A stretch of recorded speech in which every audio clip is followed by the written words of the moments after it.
You have one new message. Translating. Disney and Pixar's Hoppers is now available on Disney+. You could say that again.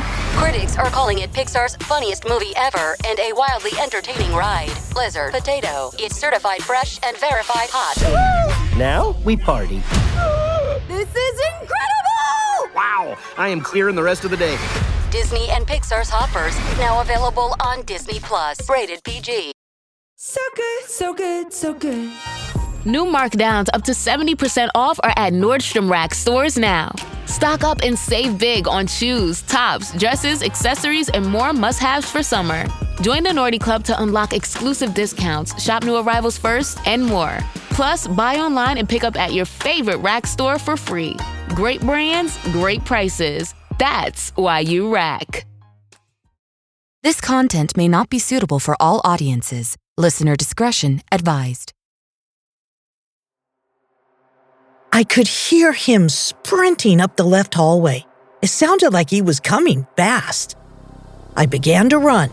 To say that I was scared of what could happen if he reached me was an understatement. I asked the driver how long, and he mumbled something that I couldn't understand. I glanced outside at the men who were standing there, staring at the cab like they were waiting for something to happen. From Killer Podcasts. True tales of horror, bizarre happenings, unexplainable events. This is Disturbed.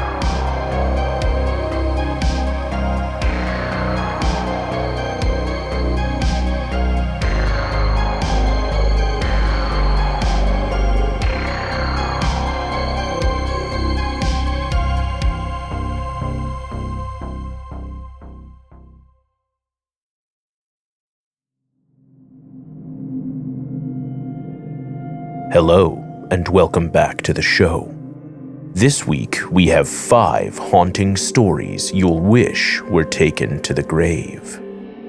So sit back, listen closely, and dive into the horror. In our first story, a taxi driver takes a mother and daughter on the ride of their lives. Narrated by Stephanie Belinda Quinn. From Reddit user Cute Independent 9719.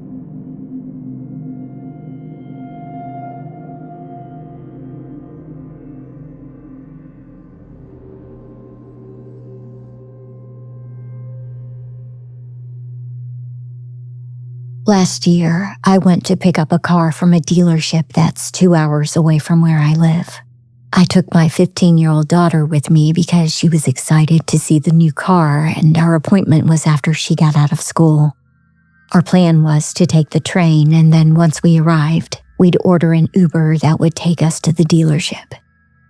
Things started off well, but quickly started to go downhill. When we arrived at the train station, we almost missed our train. We had to run to get on, just like you see in the movies. Then, when we arrived in the town, neither of our phones was working, and there wasn't internet at the train station. We were trying to figure out our next move when she noticed a taxi parked on the other side of the road. It looked legit. It had a taxi sign on the roof, and it's normal to find taxis at airports or train stations. I went over and asked him if he was able to take us to where we needed to go. He said, yes, it wasn't a problem. I gave him the address, and we both got in the back. As soon as we left the train station, our phones both got service, and I felt relieved. I opened up my map app and typed in the dealership's address. We seemed to be going in the right direction, so I thought everything was going to be fine, and I could relax. The driver started asking us questions, typical taxi cab chit-chat. But then the questions started getting a little strange and a little personal.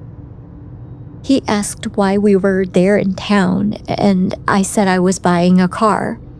Then he asked how much I paid and if I could afford that, and if my daughter was getting ready to go to college or still in high school. I nonchalantly answered them but gave him false info. Things were quiet in the car for a while, and he started to drive like a lunatic. He was speeding and weaving in and out of cars. My daughter texted me and told me she was scared. To be honest, I was too. Everything started to feel wrong, and I just hoped we'd make it out of the car alive. I told her if anything went wrong, to just run and not to stop till you find someone who can help. I started asking the driver questions to see if that would help him slow down, but his driving just got more erratic. He sped off the highway and down a country road. It felt like we were going over 100. Then he turned into an industrial-looking area. As we sped fast, we could see cars parked in lots and on the road and a few car washes. We thought, thank goodness we'd finally made it. He pulled into the parking lot of an industrial building that had all of the windows closed up. The taxi screeched to a stop, and a group of men came out of the building and walked towards the taxi. It seemed a little strange, but I thought maybe this dealership liked to really make their clients feel welcomed. We were about to get out of the car, but that's when my phone rang. It was the dealership. I looked at the caller ID, and I looked at the men outside of the car, and my stomach sank. Panic started to set in. My hands were shaking when I answered.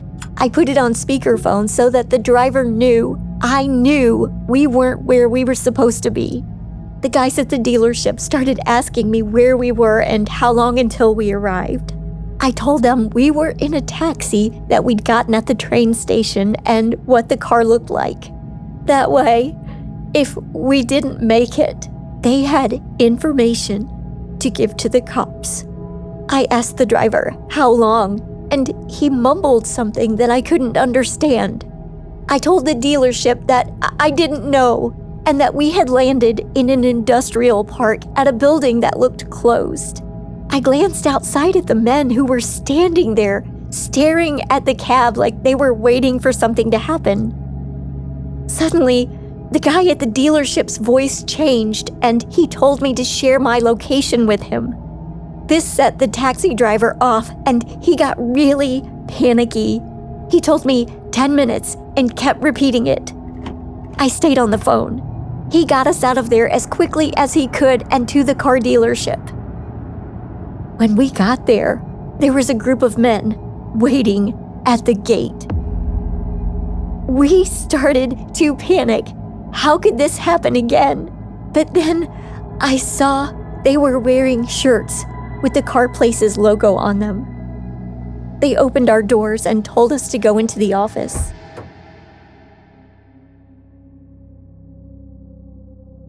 When we felt a little more safe, we watched what was going on with the taxi. It looked like they were having a heated discussion. Naturally, me and my daughter were still shaken. I found out later that the town where I bought the car is known for trafficking, and that we were most likely going to be kidnapped that day.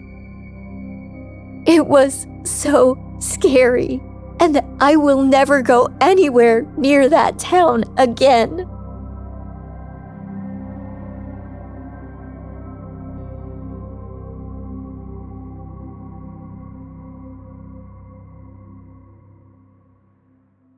Every month, people throw money into wireless bills without even thinking about it. Huge payments for service that honestly doesn't feel any different. That's exactly why I switched to Mint Mobile. I love Mint. I use it for my family of 6 and constantly tell people switching to Mint has been the best decision I've made in the past 10 years. My budget is a lot happier too. I'm easily saving a couple $1,000s a year compared to my old provider. Mint Mobile took what's wrong with wireless and made it right with premium wireless for $15 a month. You still get fast, reliable coverage on the nation's largest 5G network, but without the ridiculous bill attached to it. You can bring your current phone and your number, choose from 3, 6, or 12-month plans, and finally stop dealing with overpriced wireless. To get your new wireless plan for just $15 a month, go to mintmobile.com/disturbed. That's mintmobile.com/disturbed. Cut your wireless bill to $15 a month at mintmobile.com/disturbed. That's it. There's no catch. $45 upfront payment required, equivalent to $15 a month. New customers on first 3-month plan only. Speeds slower above 40 gigabytes on unlimited plan. Additional taxes, fees, and restrictions apply. See Mint Mobile for details. Summer is right around the corner, and when it arrives, I want clothes that breathe, feel light, and still look good without trying too hard. That's why Quince is becoming my entire wardrobe. I love their flow-knit t-shirts, especially on a hot day as summer approaches. They breathe so well it keeps me cool and energized. And once you wear one for a while, you start realizing how uncomfortable other shirts actually are. Quince focuses on high-quality essentials without the luxury markup. Their European linen shirts are lightweight and breathable, their tees are incredibly soft, and even their lightweight cotton sweaters are perfect for cooler summer nights. Everything at Quince is priced 50 to 80% less than similar brands because they work directly with ethical factories and cut out the middlemen. And honestly, Quince goes way beyond clothing. Bedding, cookware, furniture, it's the kind of brand you end up recommending constantly. Elevate your summer wardrobe. Go to quince.com/disturbed for free shipping on your order and 365-day returns. Now available in Canada, too. That's QUINCE.com/disturbed for free shipping and 365-day returns. Quince.com/disturbed. Running an online store used to feel like trying to survive with 20 tabs open at all times. Inventory in one place, payments somewhere else, analytics buried in another dashboard entirely. I love the new updates to Shopify. Had I had their all-in-one dashboard when I ran my store in the past, life would have been so much easier. And as a consumer, I love buying from Shopify stores because of Shop Pay. You see that purple button and suddenly checkout takes seconds instead of turning into a whole process. Shopify is the commerce platform behind millions of businesses around the world and 10% of all e-commerce in the US. You can build a beautiful online store with ready-to-use templates, use AI tools to help with product descriptions and photos, and manage inventory, payments, analytics, and more all in one place. And if you get stuck, Shopify's award-winning 24/7 customer support is always there. See less carts go abandoned and more sales go with Shopify and their Shop Pay button. Sign up for your $1 per month trial today at shopify.com/disturbed. Go to shopify.com/disturbed. That's shopify.com/disturbed. Roses are red. Violets are blue. Someone has a crush on you. Narrated by Jaclyn McMahon from Reddit user Adriana Crown 29.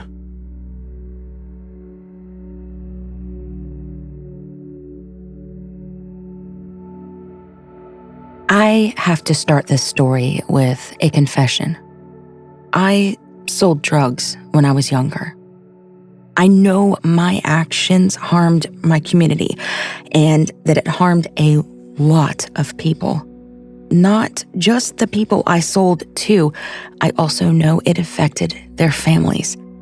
I do not make excuses for what I did, but I can't undo my past actions. All I can do now is take ownership of my mistakes and try to help others. With that being said, I knew that selling drugs would be a risky business. I thought I could avoid those risks by being selective and careful.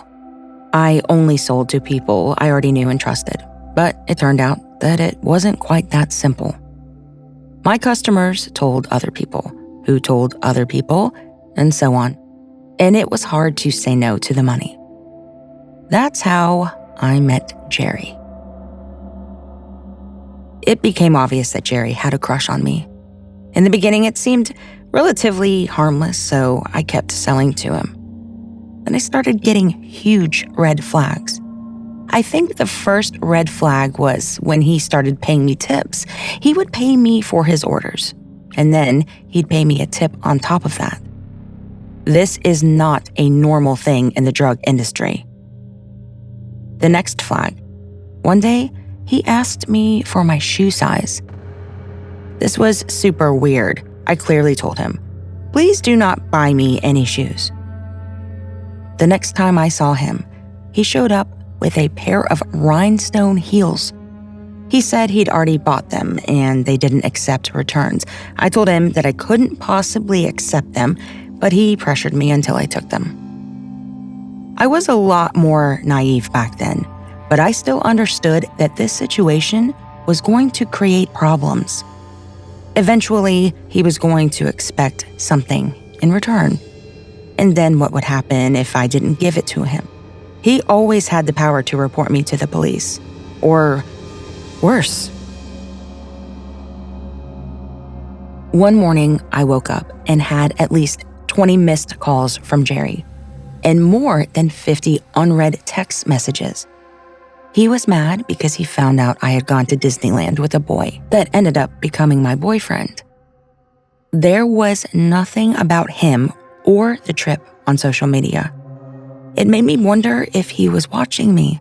His last text said to never contact him again, so I hoped that that would be the end of it.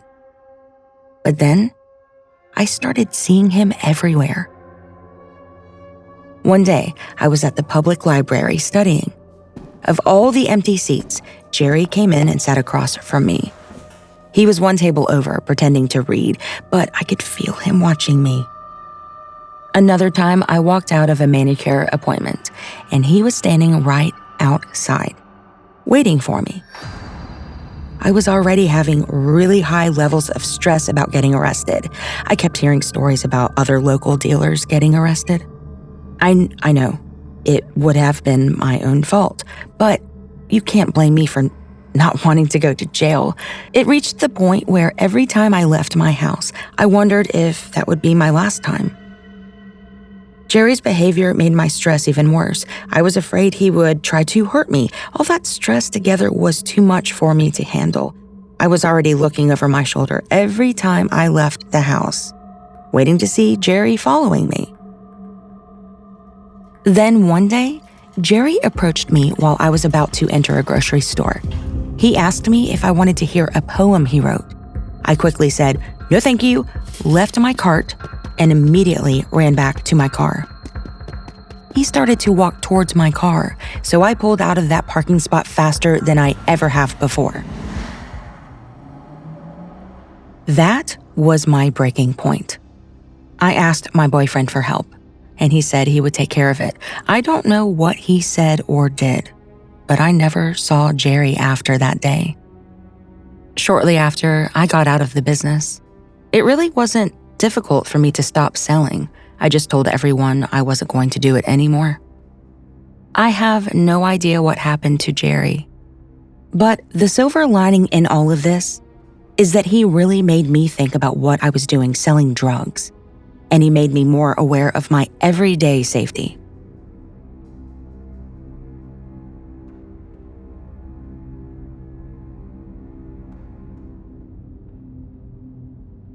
Don't run away. Disturbed will return in a moment.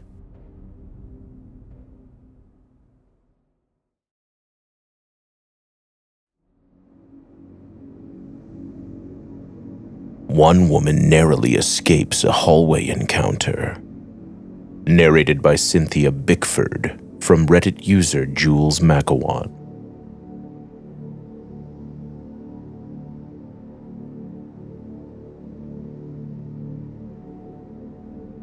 About 3 weeks ago, I came home from work, took the elevator to my floor, and turned the corner where my hallway splits. It's an old building with a sort of awkward footprint. The hallway is split down the middle by a wall, creating a left hallway and a parallel right hallway, each about 50 feet long. Both sides have 4 steps that drop you down a half floor, followed by a straight hall that dead ends at an apartment. My apartment is down the right side hallway at the end where it dead ends. Anyway, I round the corner from the elevator and glance down the left hallway to see a guy fiddling with the door handle like he's locked out. I immediately got a bad feeling. I've never had a physical reaction before in my life, but he made my skin crawl. I picked up my pace and kept my speed walking down to my apartment. Just as I was about to be out of sight, I looked back and saw the guy's head whip around to see me from the end of the other hall. My heart raced. I could hear him sprinting up the left hallway. It sounded like he was coming fast. There were only 20 or so feet until I would be safe in my apartment. I began to run. To say that I was scared of what could happen if he reached me was an understatement. I could hear him running up behind me. His feet stomped the floor in an aggressive way that must have made him go faster. He was coming at me so fast that he made it 50 feet down the left hall, up the small flight of stairs, around the corner, and down my hall in the same time it took me to go 50 feet. I finally reached the end of my hall, and before my hand was on the doorknob, I realized my keys were in the side pocket of my bag, and I couldn't unlock the door. I glanced back to see him reach toward me. He was only 10 feet away and closing in. Suddenly, my door flung open and my boyfriend pulled me inside. The creep came to a stop. He was only about 2 feet away. He put his hands up, turned, and bolted down the hall and out the door. My boyfriend told me he could hear footsteps running down the hallway in the direction of our apartment, and that's why he opened the door. I was just thankful for his impeccable timing. The whole experience was so unnerving and really made me rethink the safety of my building. I'm not sure if this was just a one-time thing or he isn't the first creepy guy I've encountered in my life, but it totally freaks me out living down a dead-end hallway where I was literally cornered. I emailed my building manager, and she never got back to me. We can't keep cameras in the hallway because of privacy laws, but I'm going to hide one out there anyway.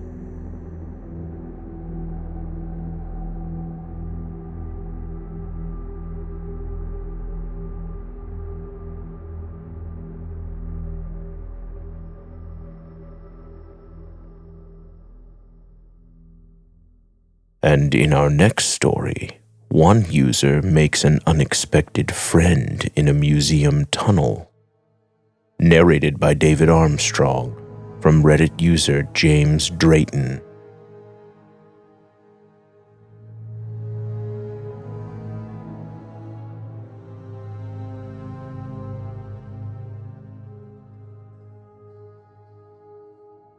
I grew up in many places during my childhood, but the place I lived in for the most years was in the East Riding of Yorkshire.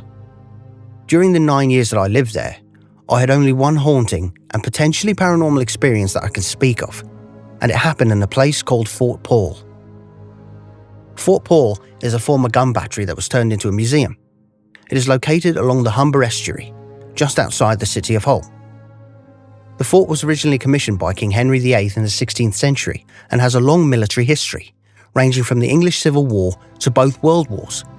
Despite its long and interesting history behind it, Fort Paul is now contemporarily known for being a very unsettling and haunted place. I first visited Fort Paul with my family when I was around 13 years old. I've always been a big history buff, so I was very excited to go for the first time. However, it was definitely not what I'd expected. The fort was very run down, and the attractions were old and beginning to decay. They had wax mannequins displayed that were wearing historical clothing, and some of them looked like they were starting to decay and melt, their faces becoming deformed. I vaguely remember a staff member saying that the museum was struggling to get by due to insufficient funding. My family was taking too long looking at all the exhibits, so I ran ahead of them. I had a crazy fun time exploring all the old bunkers of the fort. Suddenly, I came upon the entrance to an underground tunnel. I went down the steps and entered the tunnel. The ceiling of the tunnel was long, and the walls were white and rounded, and every step I took bounced and echoed off the walls. I started to feel extremely claustrophobic. After a while, I was about midway through, I think. I started to get really scared. I hadn't seen anyone else down there, but I felt like there was another presence waiting for me. I was very afraid to reach the other side of the tunnel. I thought that if I did, something or someone would grab me. I continued making my way slowly to the other end. Every step I took, I tried to hear if anyone else was coming. For the longest time, I only heard my footsteps. Then suddenly I heard another echo coming from behind me. The footsteps seemed to be getting closer and closer to me. I turned and looked behind me.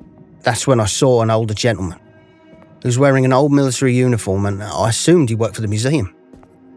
When he got to me, he asked me if I wanted to finish touring the tunnel with him. I was a kid and I was still kind of scared, so I wandered down the tunnel with him. I felt a little better because I had someone with me. But that unknown presence I felt for the first time was still all around me. Once we reached the tunnel's end, there was a display of old artifacts from the Tudor or Elizabethan period. The old man told me some interesting stories about the artifacts, and I tried to remember them to tell my family. I'd been down there for a while, and I felt like I should probably go find my family, so we both headed back towards the surface. We were about halfway through the tunnel when the scary presence I felt suddenly went away, and I noticed that the tunnel suddenly got very quiet. There were only my footsteps. I looked behind me, expecting to see the man had stopped walking, but he was gone. There were no other entrances or exits to the tunnel. He simply vanished into thin air. After that, I quickly made my way back to the beginning of the tunnel and got out of there. I found my family, who said they'd been looking for me. They were glad that I was safe. I didn't tell any of them about the old man in the tunnel. Throughout the years, I've done some research on Fort Paul. I wanted to see if other visitors have had the same experience I had. Little did I know that the fort apparently has a long reputation for being haunted and has been investigated by paranormal groups, ghost hunters, and paranormal TV shows.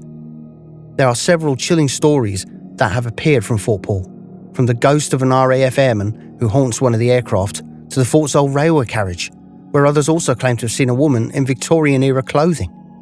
Perhaps the most unnerving ghost stories come from Fort Paul as a soldier. According to this story, there was once a soldier stationed at the fort who, after committing an offence, was kept in one of the underground holding cells.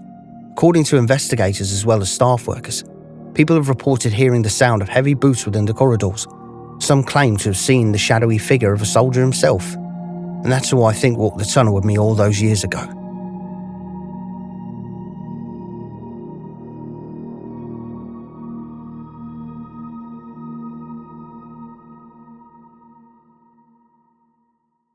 You ever notice how banks always seem to find a new way to charge you? Monthly fees, overdraft fees, random charges that show up out of nowhere.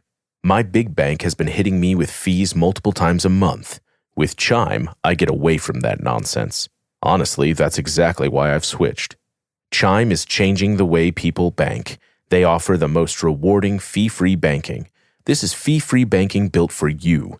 They're not like traditional old banks that charge you overdraft and monthly fees. They have thousands of fee-free ATMs. Why pay to get your own money? Built for you, not the 1%.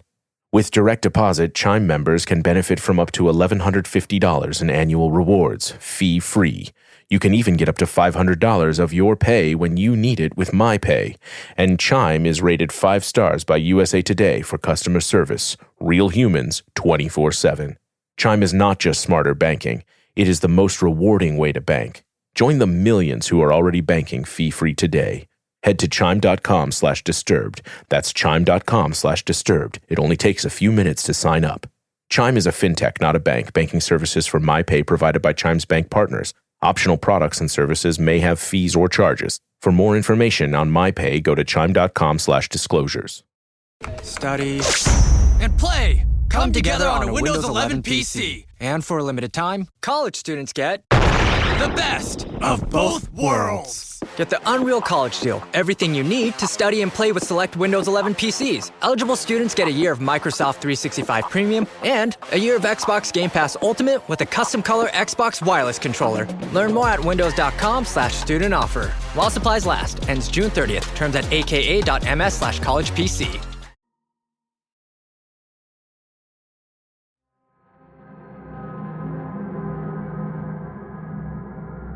Welcome back to the show.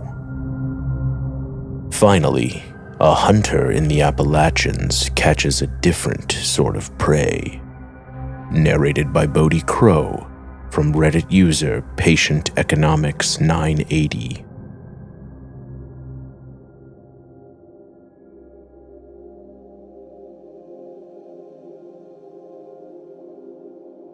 This happened about a year ago, when I picked up hunting from a good friend of mine. I'd recently taken up the sport, and my friend was helping me get my first buck. My father bought a very secluded cabin in the woods that was about an hour from town. He had about 15 acres and 2 cabins that you get to by driving down a long gravel road. It's located in the Appalachian Mountains and quite literally borders the national forest. My friend and I headed up to the cabin to get some solitude and to get ready for deer season. That night, we just kinda hung out and chilled, drank some beers, and went to bed early. The next morning, we got up and drove to the nearest Walmart to get some supplies. We bought a 2-man deer blind, some corn feed, trail cams, and some ammo. We get back to the house at around 8 a.m. or so and pack up our bags to get ready to set up the spot.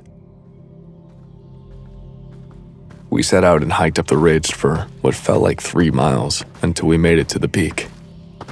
My friend said that this would be a good spot to put the blind because we could see down both sides of the ridge and see the top pretty clearly. We got everything set up and put the corn out and finished it all around 10:30 a.m.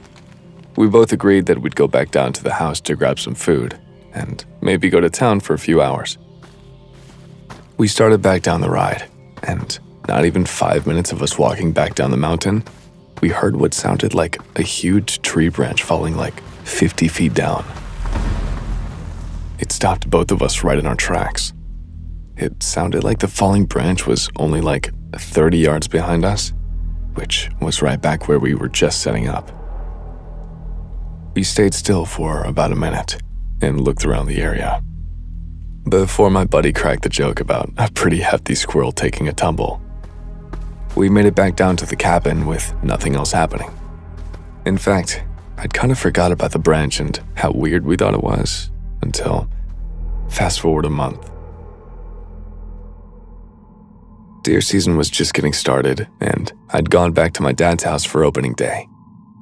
He was on a business trip in Dallas, and my buddy was in Florida visiting his grandparents, so it was just me, which was totally fine with me because I mostly like to be alone. My plan was to get up around 6 a.m. The sun doesn't come up until about 7:30, 7:45, so it gave me enough time to get up the ridge and get situated before sunrise. I was pretty excited and woke up a little early. I got suited up and threw my bag on and grabbed my Henry 30-30 lever-action rifle. My dad wanted me to kill my first deer on his property with his cowboy gun, and my ammo, and set out to the blind. One of the first things I noticed was that the forest was quiet. Too quiet. I noticed it as soon as I walked into the woods. There weren't the usual crickets and insects chirping that I was used to. It was deafening. I almost felt like I was in a soundproof box. The crunching of the leaves and sticks that I stepped on echoed through the forest like gunshots.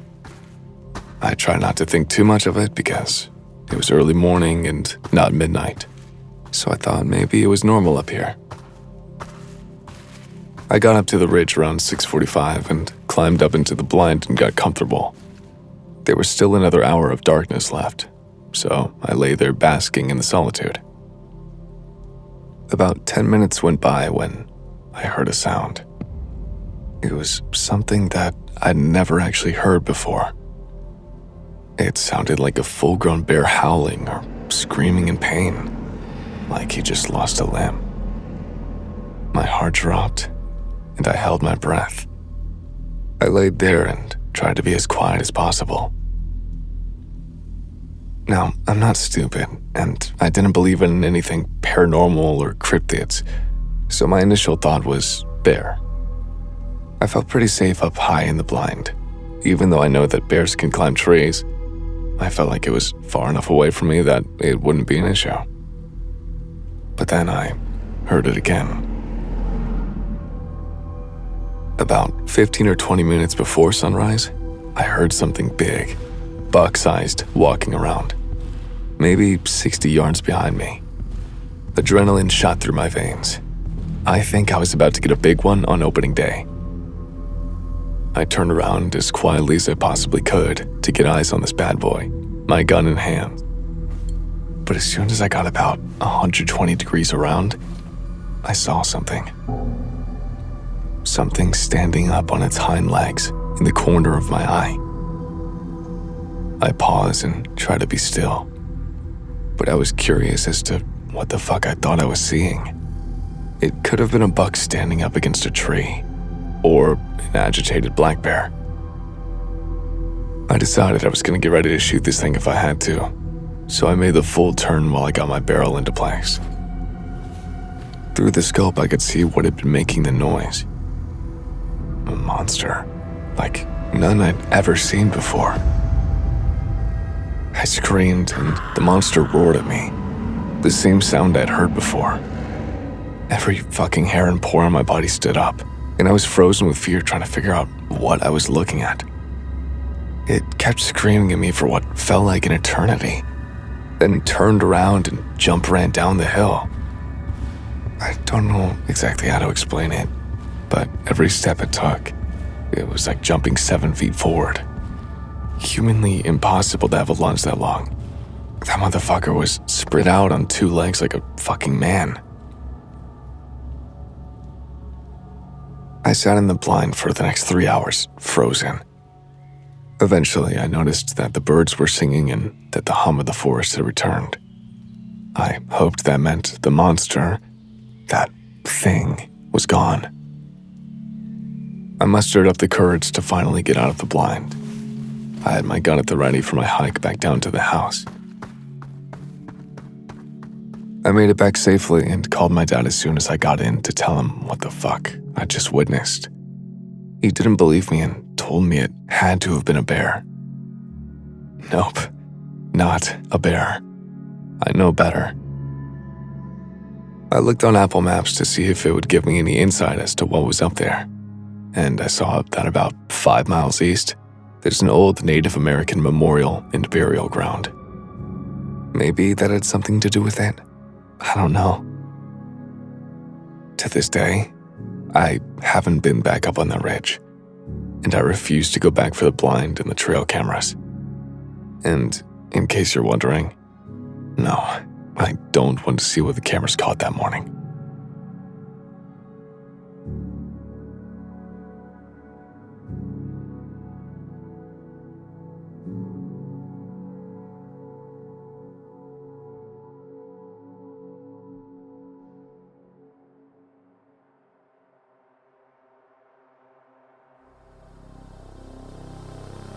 New episodes of Disturbed drop every Thursday. If you love the show, consider becoming a member to access early and ad-free episodes. There you can also access our exclusive monthly series, A Night by the Campfire, where we share the scariest stories we can find from professional authors. A few episodes have been released here for free, so scroll down and listen. I'm your host, Doug Bailey, and this has been Disturbed. If you have a story you'd like to share, email us at mystory@disturbedpodcast.com or post on our subreddit, r/disturbedpodcast. If you enjoyed the show, consider subscribing and leaving a review. Disturbed is a production of Killer Podcasts and part of the Evergreen Network. For more true crime and paranormal shows, visit killerpodcasts.com. Our producer is Sarah Wilgrube, and Declan Roars is our executive producer. Audio engineering by Nathan Corson, Sean Rule Hoffman, and Will Pritz. Music by Epidemic Sound and by Carl Casey at White Bat Audio. Until next time, stay safe out there.